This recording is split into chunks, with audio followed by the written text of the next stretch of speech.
السلام علیکم ورحمۃ اللہ وبرکاتہ۔ آج ہم سورۃ النساء پارہ نمبر 5 کی آیت نمبر 102 کی تفسیر اور لفظی ترجمہ کریں گے انشاءاللہ تعالی۔ اعوذ باللہ من الشیطان الرجیم، بسم اللہ الرحمن الرحیم۔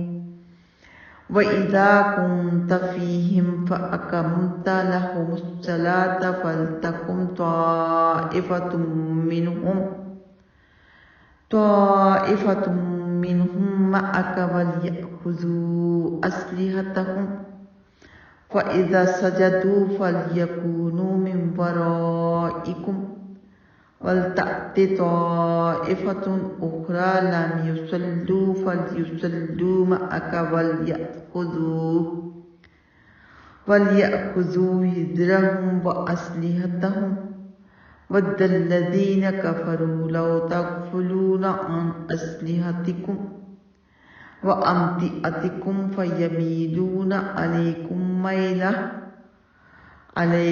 مَيْلَةً وَاحِدَةً وَلَا جُنَاحَ عَلَيْكُمْ إِنْ كَانَ بِكُمْ أَذًى مِّن مَّطَرٍ أَوْ كُنْتُم مَّرْضَىٰ أَن تَضَعُوا أَسْلِحَتَكُمْ وَخُذُوا حِذْرَكُمْ إِنَّ اللَّهَ أَعَدَّ لِلْكَافِرِينَ عَذَابًا مُّهِينًا۔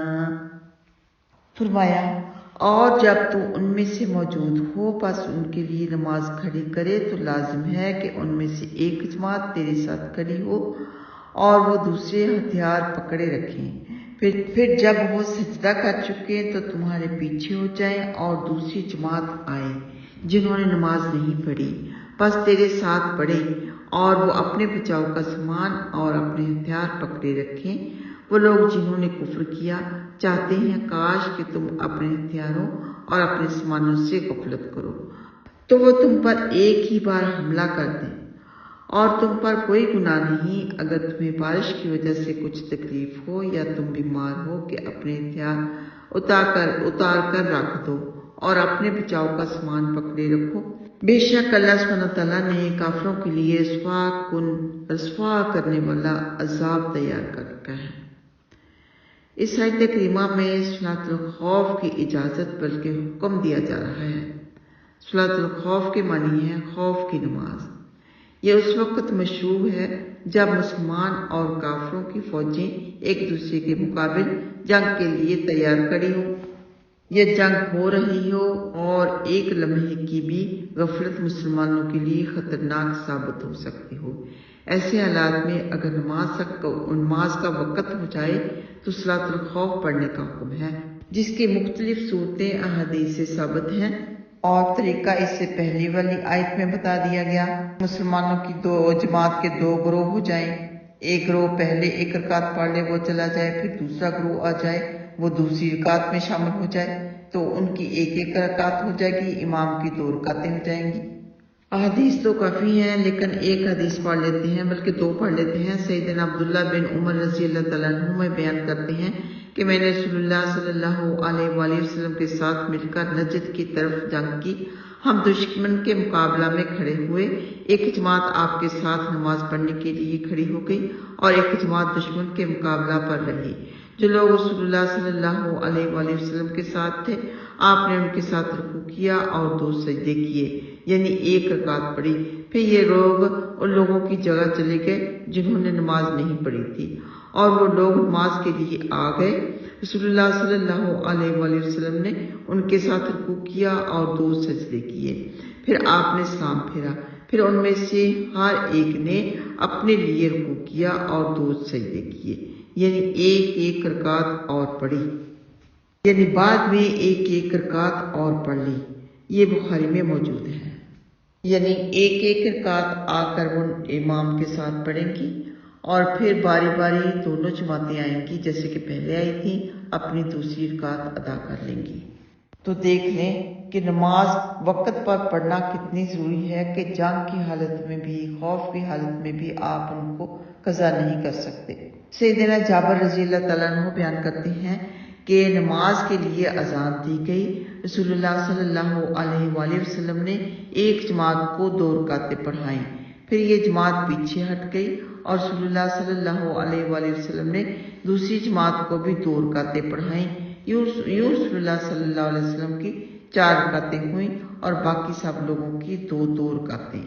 یہ مسلم میں موجود ہے۔ ہو سکتا ہے یہ اس وقت کی بات ہو جب جنگ تو شروع نہیں ہوئی تھی، لیکن دشمن کے حملے کا خوف ہوگا، تو دوسروں نے 2 رکعتیں پڑھی اور نبی پاک صلی اللہ علیہ وآلہ وسلم نے 4 رکعتیں پڑھائیں، تو باری باری دوسروں نے 2 رکعتیں ادا کر لی آدھے آدھے کر کے۔ ادروائز اگر جنگ ہو رہی ہے، جنگ جاری ہے، تو سپاہیوں کی جماعت 2 حصوں میں تقسیم ہو جائے گی۔ ایک جماعت پہلے 1 رکعت ادا کرے گی اور دوسری بعد میں دوسری رکعت میں شامل ہو جائے گی۔ پھر اس کے بعد پھر باری باری آئیں گے، اپنی دوسری رکعت کو پورا کریں گے۔ اور آپ اس بات کا بھی اندازہ لگائیں کہ ایون جنگ میں بھی نماز جماعت کے ساتھ ہی پڑھی گئی۔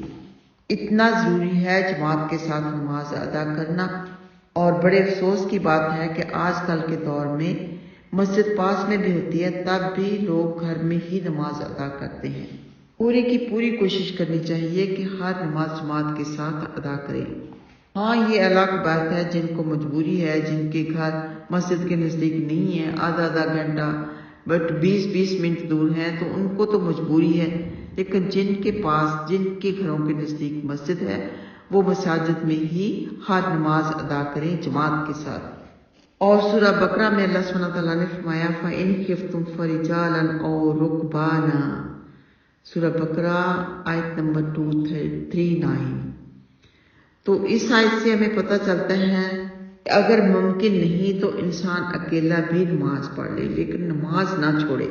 اگر جنگ اتنی زیادہ ہے کہ سواری سے بھی انسان نہیں اتر سکتا، تو اشارے سے سواری پر ہی پڑھ لے، لیکن پڑھے ضرور۔ یعنی جنگ کے دوران اس وقت اشارے سے پڑھ لے، بعد میں اپنی نماز قضا کر لے۔ یہ نہیں کہ اشارے سے پڑھ لی تو معاملہ ختم ہو گیا، اپنی نماز بعد میں قضا کرنی ہوگی۔ جیسے کہ سیدنا انس رضی اللہ تعالیٰ عنہ بیان کرتے ہیں کہ میں تستر قلعے کی فتح کے وقت موجود تھا جب فجر روشن ہو رہی تھی اور لڑائی شدید بھڑک اٹھی تھی، تو نماز پڑھ ہی نہیں سکے۔ چنانچہ دن بلند ہونے کے بعد ہم نے وہ نماز سیدنا ابو موسیٰ اشعری رضی اللہ تعالیٰ عنہما کے ساتھ پڑھی۔ اللہ سبحانہ تعالیٰ نے فتح عطا فرمائی۔ سیدنا انس رضی اللہ تعالیٰ عنہ بیان کرتے ہیں کہ مجھے دنیا و ما فیہا مل جائے تب بھی اتنی خوشی نہ ہوتی جتنی اس نماز سے ہوئی۔ یہ بخاری میں موجود ہے۔ یعنی اس جنگ میں نماز تو ان کی قضا ہوگی، لیکن اللہ سبحانہ تعالیٰ نے فتح بھی عطا فرمائی۔ اللہ اکبر۔ حدیث پڑھ کر اتنا مزہ آتا ہے، دل چاہتا ہے ساری کی ساری حدیث پڑھ لیں۔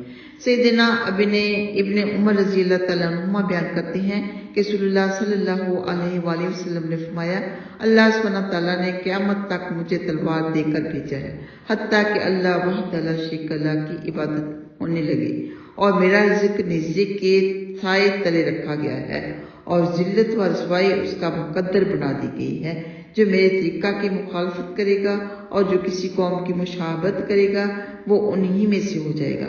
یہ مسند احمد میں موجود ہے۔ تو نبی پاک صلی اللہ علیہ وآلہ وسلم کے طریقہ کے مطابق چلنا ہم پر فرض ہے۔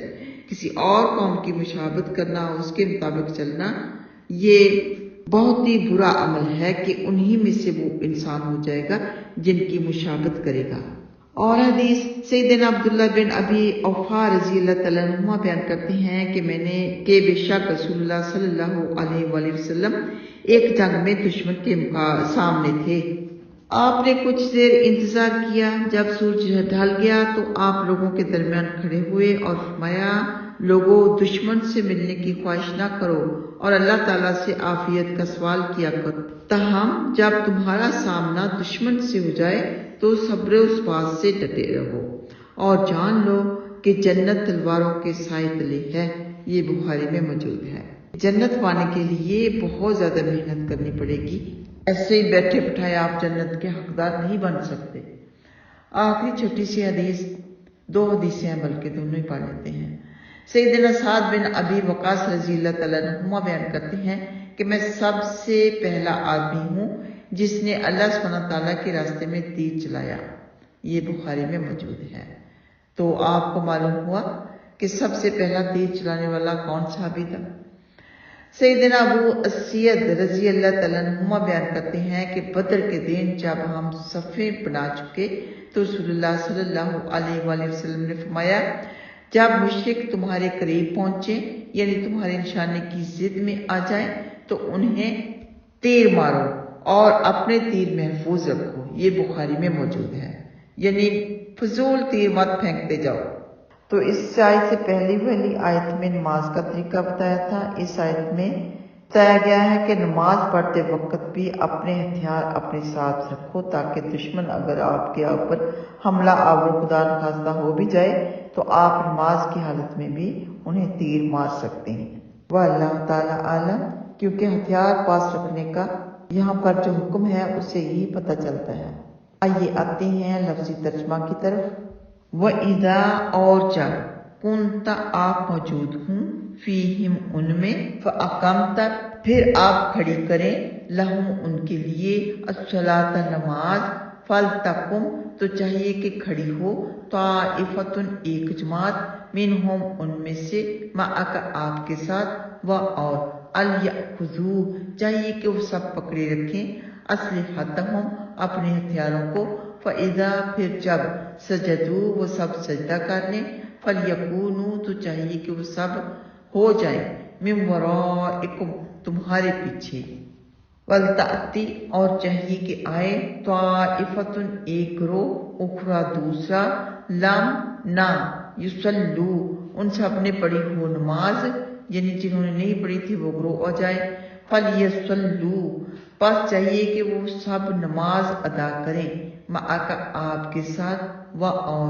الیأخذوا چاہیے کہ وہ سب پکڑے رکھیں حذرہم اپنے بچاؤ کا سامان واسلحتہم اور اپنے ہتھیاروں کو ودّ چاہتے ہیں الذین وہ لوگ جن سب نے کفروا کفر کیا لو کاش تغفلون تم سب غافل ہو جاؤ عن اسلحتکم اپنے ہتھیاروں سے وامتعتکم اور اپنے سامانوں سے فیمیلون تو وہ سب ٹوٹ پڑیں علیکم تم پر میلۃ واحدہ ایک دم ٹوٹ پڑنا ولا جناح اور نہیں کوئی گناہ علیکم تم پر ان کانا اگر ہو بکم تم کو اذن کوئی تکلیف من مطرن بارش کی وجہ سے او یا کن تم ہو تم مردن بیمار کے تدعو تم سب اتار رکھو اسلحتکم اپنے اسلحے کو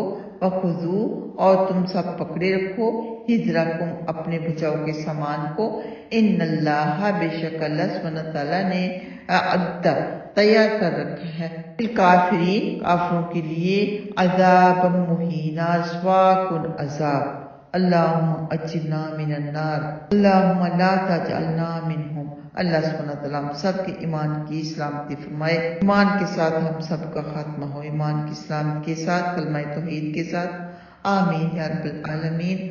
السلام علیکم ورحمۃ اللہ وبرکاتہ۔